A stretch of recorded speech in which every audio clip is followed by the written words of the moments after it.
आज मांडवगण फराटा येथे ग्रामपंचायत यांच्या माध्यमातून दिवाळी निमित्त विविध ठिकाणच्या बचत गटांना व्यवसाय विक्रीचे जे प्रोत्साहनपर हे 2 दिवसाचा उपक्रम आहे। यासाठी आपल्याशी ग्रामपंचायत सदस्य ह्या याबद्दल प्रतिक्रिया देणार आहेत। नाव सांगा।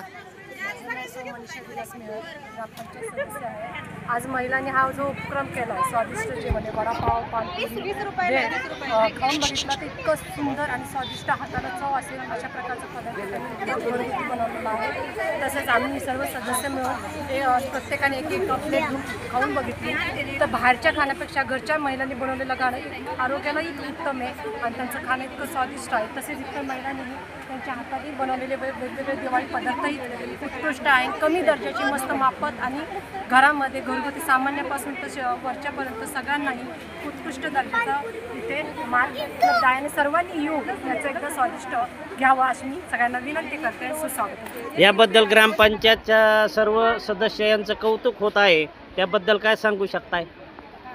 आज ग्रामपंचायत आणि जिल्हा परिषदेच्या संयुक्त विद्यमानाने हा कार्यक्रम आयोजित केला आहे। तर या कार्यक्रमामध्ये आपल्या भागातील पंचकृषीतील सर्व महिला बचत गटांना आवाहन करण्यात आले होते। या आव्हानाला प्रतिसाद म्हणून या सर्व महिला आज येथे सामील झाल्या आहेत।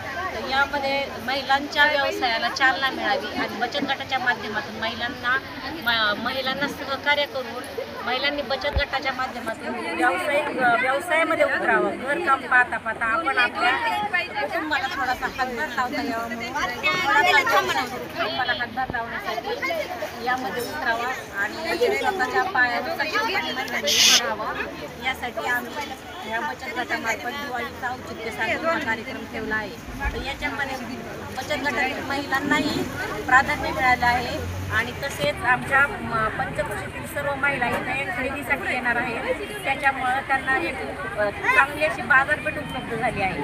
त्याच्यामुळं या महिलांना चांगली बाजारपेठ उपलब्ध झाल्यामुळे आपल्या गावामध्येच आपल्याला बाहेर न जाता येथे त्यांना खरेदी करण्याची सुवर्ण संधी मिळाली आहे। त्याबद्दल मी आमच्या ग्रामपंचायतीचे आणि जिल्हा परिषदच्या मनापासून आभार मानते। काही महिलांची अशी मागणी आहे, आम्हाला दैनंदिन रोजचा व्यवसाय करायचा आहे, यासाठी आपण महिला सदस्य म्हणून त्या महिला व्यावसायिकांसाठी जागेची उपलब्धता करून देण्यासाठी काय करू शकणार? 2 मिनिटं। आम्ही आता सध्या जागा उपलब्ध करण्याच्या प्रयत्नात आहोत। आम्हाला एखादी सुवर्ण संधी मिळाली, जागा उपलब्ध झाली तर आम्ही ग्रामपंचायतीची तसेच त्या पद्धतीने गाळे बांधणार आहोत आणि महिला बचत गटांना प्राधान्य देऊन महिलांसाठी गाळे उपलब्ध करून देण्यासाठी प्रयत्नशील राहणार आहोत। काही